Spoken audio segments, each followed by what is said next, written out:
All right, so today the Raiders were involved in a trade with the Panthers in which they received linebacker Denzel Perryman and a 2022 7th-round pick in exchange for the Raiders' 2022 6th-round pick, which, I mean, I guess is good. It's not really, a big acquisition considering this guy only had 1 sack last year, and so I guess it's probably for, depth for our defense, which is understandable. Which, it's all right. We basically just swapped draft picks, and I guess it's worth it. We didn't gain much for this. So we basically needed help at linebacker because Nicholas Morrow and Javen White were injured last week due to injuries, and they're going to be out for a while. At least that's what Gruden says. So I guess for the time being, that's just how it's going to be.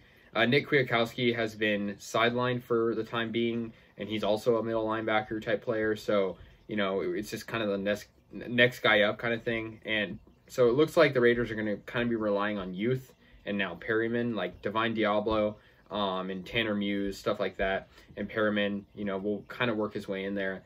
In his career, he's only played for the Chargers. He was on the Panthers, obviously, but just for this offseason. He didn't actually play a single down for the Panthers. In the regular season because he just came to them in the offseason. He played for the San Diego and LA Chargers.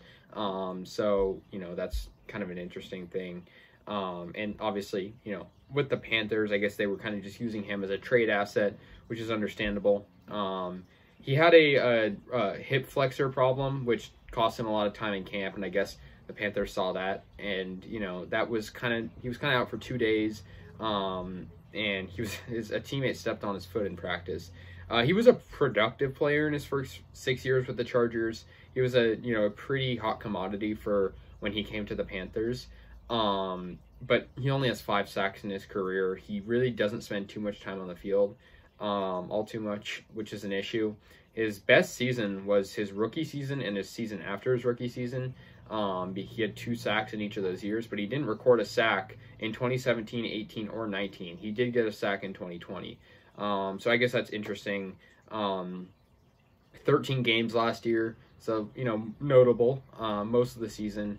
So, yeah. Anyways, guys, just let me know your thoughts. Raiders get Denzel Perryman in exchange for a draft pick, and they also acquire a draft pick. So let me know your thoughts, and I'll see you guys later. And, yeah, go Raiders.